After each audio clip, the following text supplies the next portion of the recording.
Hello students, I am Dr. Rahul Kumar Mishra, Department of Economics, Khwaja Muhyiddin Chishti Language University. And today's topic is characteristics of indifference curve. जैसा कि पीछे आप देख पा रहे हैं, ये characteristics हैं indifference curve के. मैंने characteristics होते हैं indifference curve के, क्योंकि इस बेसिस पे कई situations create होती हैं और उसको ये एक कंपलसरी टॉपिक सा भी बन जाता है, चूँकि माइक्रो इकोनॉमिक्स एनालिसिस का पार्ट है और कंज्यूमर बिहेवियर में आता है और सभी यूनिवर्सिटीज़ के एग्ज़ाम में जहाँ माइक्रो इकोनॉमिक्स पढ़ाई जा रही है वो वहाँ पर इंडिफरेंस का मोस्ट इम्पॉर्टेंट टॉपिक हो जाता है और लॉन्ग टाइप क्वेश्चंस के रूप में ऑलवेज एग्जाम में आता है कि what do mean by indifference curve and its characteristics. ये एक लॉन्ग टाइप का क्वेश्चन भी क्रिएट करता है. और फर्स्ट वीडियो मैंने इंडिफरेंस कर्व है क्या ये बताया था, क्या रीज़न है जो left to right downward negative slope होता है. मैंने बताया था कि diminishing law of margin substitution का एक लॉ फॉलो होता है कि जब हम कोई यूनिट इनटेक करते हैं तो हमें एक दूसरी जो कमोडिटी है उसकी यूनिट को ड्रॉप करना पड़ता है. ये मैंने इसके पहले की वीडियो में बताया. और देन तुरंत ही स्टार्ट कर देते हैं हम लोग करेक्टरिस्टिक इसके. तो कुछ करेक्टरिस्टिक हैं जैसे कि indifference curve downward slope left to right होता है. मैंने आपको पहले बताया, इसका एक फिगर है जो मैं पहले शो कर चुका हूँ. ये ऑलवेज ही लेफ्ट टू राइट होता है और डाउनवर्ड होता है और डाउनवर्ड होने के कारण इसका स्लोप नेगेटिव होता है. सिंपल फंडा है. यहाँ पे आप गौर कर लीजिए कि एक को छोड़ना है, अगर हमें x लेना है तो y को छोड़ना पड़ेगा, y को लेना है तो x को छोड़ना पड़ेगा. ये एक सिंपल फंडा है. दोनों चीजों को एक बार में हम लोग एडॉप्ट नहीं कर सकते हैं क्योंकि कर्व की कर्विटी खत्म हो जाएगी वहां पर और वो कर्व इंडिफरेंस कर्व फिर नहीं रह जाएगा. तो तुरंत आगे बढ़ते हैं हम लोग. इसके बाद इंडिफरेंस कर्व कभी भी अपवर्ड स्लोपिंग नहीं होता. जैसे कि मैंने बात किया कि ये इसका इंडिफरेंस कर्व का ऐसा स्ट्रक्चर नहीं हो सकता है. वाई कि आप ये देख रहे हैं कि एक आईसी कर्व है जो जीरो एक्सिस से ऊपर की तरफ बढ़ रहा है 45 डिग्री के एक एंगल पर. यहाँ पे left X Y commodity and इधर आपका हॉरिजॉन्टल एक्सिस पे एक्स कमोडिटी है. और ये कर्व जब ऊपर को बढ़ रहा है तो आप देख सकते हैं वाई अगर पॉइंट ए को और बी को कंपेयर करते हैं तो आप देख लेते हैं कि y और x पॉइंट A में कहां पे हैं और जब पॉइंट B में गए तो y से बढ़ के OY1 हो गया और OX से बढ़ के OX1 हो गया. मतलब बोथ के यूनिट्स इंक्रीज कर गए हैं. y भी बढ़ रहा है, x भी बढ़ रहा है. Cannot possible. इंडिफरेंस कर्व नहीं हो सकता है. ये सिचुएशन एग्जिस्ट नहीं करती under this theory. So students आगे बढ़ते हैं. और देन कभी भी इंडिफरेंस कर्व एक दूसरे को इंटरसेक्ट नहीं करते हैं. इंडिफरेंस कर्व कभी भी एक दूसरे को इंटरसेक्ट यानी काटते नहीं हैं. आप ये देखिए कि यहाँ पे दो इंडिफरेंस कर्व फिगर में दिखाए गए हैं आपको, जैसे कि IC1 एंड IC2. अब IC1 IC2 एक दूसरे को आप देख सकते हैं ई पॉइंट पे इक्विलिब्रिया पॉइंट है हमारा जहां पे वो इंटरसेक्ट कर रहे हैं, मतलब एक दूसरे को काट रहे हैं. अब ऐसा क्यों नहीं हो सकता है? आप गौर करने की बात है कि ये IC2 कर्व IC1 कर्व है, ई पॉइंट है. क्यों? क्योंकि ई पॉइंट में दोनों कर्व जहां पे इक्विलिब्रियम में है, कट कर रहे हैं, वो सीधे तौर पे सेम सेटिस्फेक्शन गेन कर रहा है वहां पे कोई भी कंज्यूमर. इसलिए ये दैट्स नॉट पॉसिबल क्योंकि हर सेपरेट कर्व इंडिविजुअल किसी इंडिविजुअल के लिए एक अदर सेटिस्फेक्शन का लेवल शो करता है. इसलिए ये दोनों ही कर्व ई पॉइंट पे जब इंटरसेक्ट कर रहे हैं तो जाहिर सी बात है IC1 और IC2 के बीच में क्या हो गया, वहां पर सेम सेटिस्फेक्शन का लेवल हो गया है जो कि पॉसिबल नहीं है अंडर दिस थ्योरी. देन तुरंत ही आगे बढ़ते हैं हम लोग. और ये है आपका जैसे जैसे ये फिगर में आप देख सकते हैं स्टूडेंट्स, आप देख रहे हैं IC1 IC2 IC3. जैसे जैसे left to right upward, left to right ऊपर की तरफ इंडिफरेंस कर्व बढ़ते हैं तो वो शो करते हैं बढ़ते हुए सेटिस्फेक्शन लेवल को. कोई भी कंज्यूमर IC1 पे होगा, उससे ज्यादा सेटिस्फेक्शन उसको IC2 पे मिलेगा और उससे भी ज्यादा सेटिस्फेक्शन उसको IC3 पे मिलेगा. ये एक प्रोसेस है. जैसे जैसे आप इधर से लेफ्ट टू राइट बढ़ते हैं ऊपर की तरफ तो किसी भी इंडिफरेंस कर्व पे कोई कंज्यूमर नीचे से ऊपर की तरफ जा रहा है तो दैट मीन कि उसका सेटिस्फेक्शन का लेवल ग्रो अप कर रहा है, बढ़ रहा है. Then indifference curve cannot touch their axis.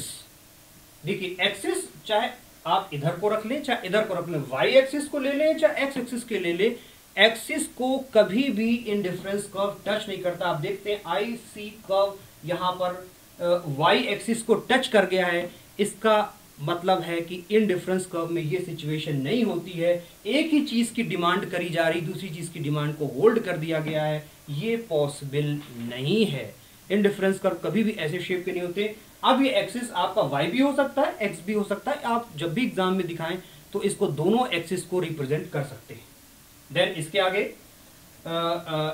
Different indifference curve need not be parallel, कि ये जरूरी नहीं है कि इंडिफरेंस कर्व एक दूसरे के पैरेलल ही हों, ये कोई ऐसा कंपलसरी नहीं है। इंडिफरेंस कर्व थोड़ा सा पैरेलल से ऊपर नीचे भी हो सकते हैं, जैसा कि फिगर में शो किया गया है कि हमेशा ऑलवेज ही एक दूसरे के पैरेलल हो, ये एक compulsory situation indifference curve analysis में नहीं पाई जाती है। सो स्टूडेंट्स चेक करते हैं नेक्स्ट हमारा स्पेशल शेप ऑफ इट। कुछ इसके स्पेशल शेप्स होते हैं डिफरेंस कर्व के, कुछ ऐसी एक्सेप्शनल कंडीशंस होती हैं जहां पे इंडिफरेंस कर्व बिल्कुल ही अलग तरीके से रिप्रेजेंट किए जाते हैं। जैसे कि ये, जब कोई कमोडिटीज एक दूसरे के परफेक्ट सब्स्टिट्यूट होते हैं। परफेक्ट सब्स्टिट्यूट का सीधे सीधे एग्जाम्पल हो सकता है कि जिनको बिल्कुल एक की जगह किसी दूसरी चीज को हम अडॉप्ट कर सकते हैं, रख सकते हैं, मतलब एक्स और वाई परफेक्ट सब्स्टिट्यूट होंगे।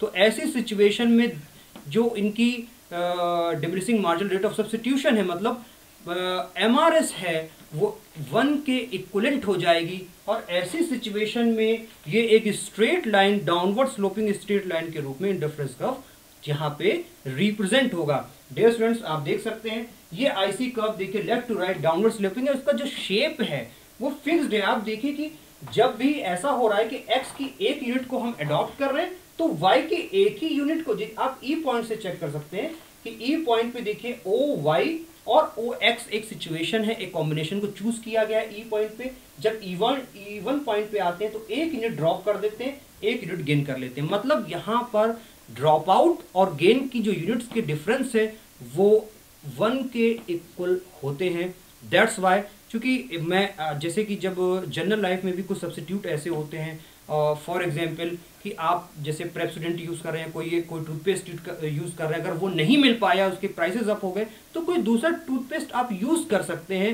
एट दैट टाइम वो बिल्कुल नियर सब्स्टिट्यूट होगा। और ऐसे सिचुएशन में इंडिफरेंस कर्व आपका ऐसे स्पेशल साइज के, स्पेशल शेप के हो जाते हैं। देन बढ़ते हैं आगे। जब इंडिफरेंस कर्व आपके ये देखिए परफेक्ट कॉम्प्लीमेंट्री हैं, जब इंडिफरेंस कर्व परफेक्ट कॉम्प्लीमेंट्री होते हैं, एक दूसरे के पूरक होते हैं। अब कॉम्प्लीमेंट्री का मतलब पूरक होने से है। जब परफेक्ट कॉम्प्लीमेंट्री होते हैं, क्योंकि रियल वर्ल्ड में हर चीज़ें एकदम परफेक्ट नहीं होती हैं, स्टैंडर्ड सिचुएशंस हम लोग क्रिएट करते हैं स्टडी करने के लिए।